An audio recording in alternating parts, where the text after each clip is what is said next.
जाट और जाटनी की अनोखी सूझबूझ की कहानी।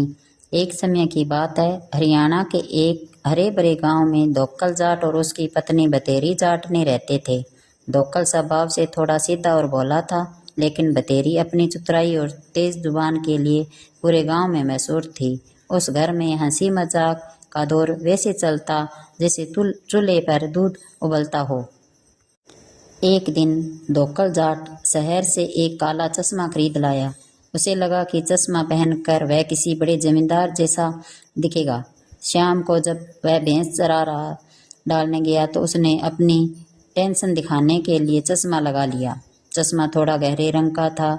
जैसे ही उसने भैंस के सामने चारा डाला, उसे सब कुछ काला काला दिखने लगा। वह चिल्लाया, अरे बेतेरी, देख, अपनी भैंस तो बीमार हो गई। चारा तो हरा है, पर इसे देखते ही यह काला पड़ रहा है। जरूर किसी की नज़र लगी है। बतेरी बाहर आई। उसने दोक्कल का चश्मा उतारा और खुद पहन लिया।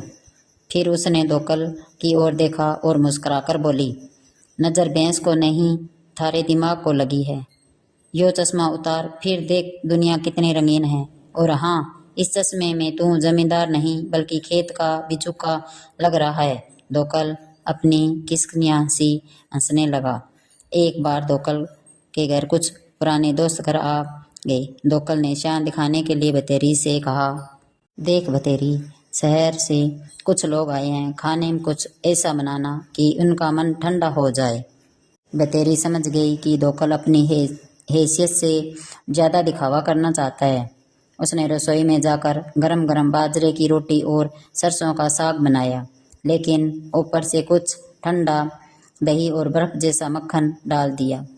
जब दोस्त खाना खाने बैठे तो दोक्कल ने पूछा, क्यों भाई, खाना कैसा लगा? एक दोस्त बोला, खाना तो बढ़िया है जाट भाई, पर रोटी इतनी ठंडी कैसे है कि दांत किटकिट कर रहे हैं। बतेरी ने पर्दे के पीछे से जवाब दिया, भाई जी, थारे दोस्त ने ही सुबह कहा था कि मेहमानों का मन ठंडा हो जाए। अब मन ठंडा करने के लिए रोटी तो बर्फ में भिगोनी ही थी। दोस्त खिसखिसाकर हंस पड़े और दोक्कल का चेहरा देखने लायक था। गांव में मेला लगा था। दोक्कल और बतेरी भी तैयार होकर मेले में गए। वहां एक जादूगर करतब दिखा रहा था। उसने दावा किया कि वह किसी भी चीज को गायब कर सकता है। दोक्कल जादूगर के पास गया और बोला, भाई, क्या तू मेरी इस लाठी को गायब कर सकता है?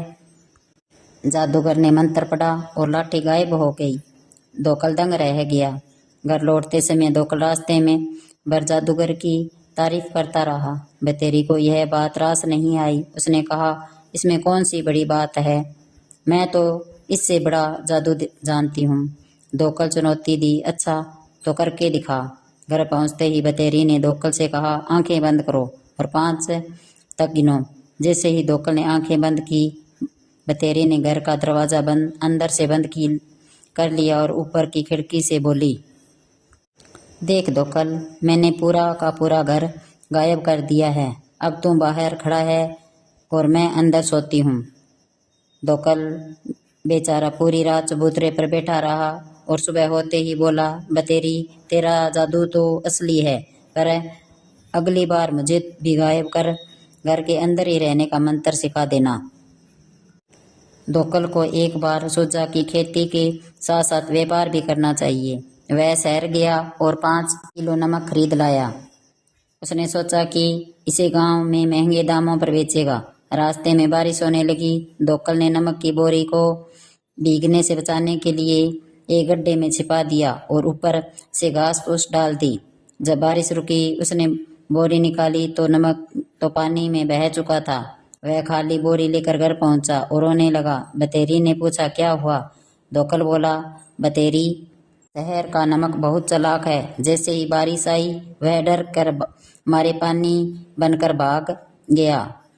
अब मेरे पैसे डूब गए। बतेरी ने अपना माथा पीटा और बोली, पागल, नमक भागता नहीं, घुलता है। पर तू चिंता मत कर, थारी इस अकल के मारे तो अकल भी भाग गई होगी।